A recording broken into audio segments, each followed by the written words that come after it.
อน้อมไว้แด่คุณพระศรีรัตนตรัยอันเป็นคันธุใสสูงสุดในประวัติพุทธศาสนาณลำดับต่อไปนี้อาตมาจะได้มาชี้แจงแสดงไขในหัวข้อธรรมที่มีชื่อว่ามนุษย์สเปโตคือมนุษย์แนวใดจะเป็นอะไรขอทานจงสดับรับฟังอยู่ในอาการอันสงบมนุษย์สเปโตหรือว่ามนุษย์เปรตในทางพระพุทธศาสนา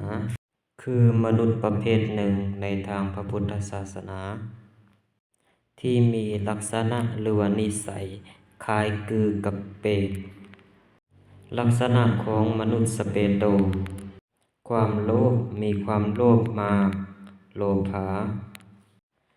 อยากได้อยากมีอยู่เสมอบ่ฮู้จักพอ 2. ความตนีขี้เหนียวห่วงแหนทรัพย์สมบัติของตนเองบ่มักแบ่งปันให้ผู้อื่น 3. มีความเห็นแก่ตัวคิดเห็นแต่ประโยชน์ส่วนตนบ่คิดเห็นบ่สนใจความเดือดร้อนของผู้อื่นความอิจฉาริษยาเมื่อเห็นผู้อื่นได้ดีกว่าตนเองก็เกิดความอิจฉาริษยาบ่อยากให้ผู้อื่นมีความสุขผลกรรมของมนุษย์สเปโตคือ 1. ความทุกข์มนุษย์สเปโตจะได้รับความทุกข์จากความอยากและความโลภบ่สิ้นสุด 2. ความอดยากอาจประสบกับความอดยากยากจนเพราะบ่รู้จักการแบ่งปัน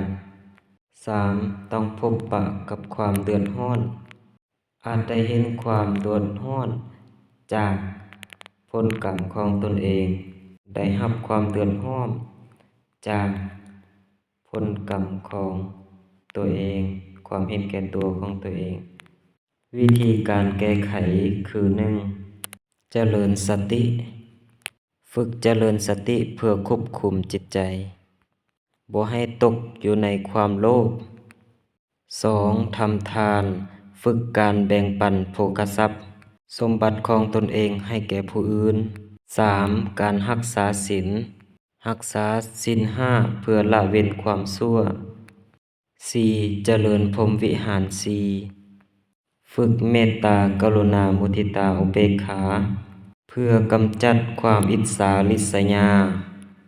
สรุปแล้วมนุษย์สเปโตก็คือมนุษย์นั่นเองที่มีกิเลสความโลภตัณหาและความเห็นแก่ตัวครอบงำจิตใจเห็นให้ต้องทนทุกข์ทรมานจากความยากที่บ่สิ้นสุดการแก้ไขคือการฝึกตนให้เป็นคนดีมีคุณธรรมมีศีลธรรมเพื่อให้หลุดพ้นออกจากความทุกข์ซึ่งนี้ก็คือหัวข้อธรรมที่มีชื่อว่ามนุษย์สเปโตคือมนุษย์แนวใดมาฮอดนี้ก็เห็นว่าสมควรแก่เวลาแล้วก็จะได้ยุติไว้แต่เพียงเท่านี้ก็ขอบใจ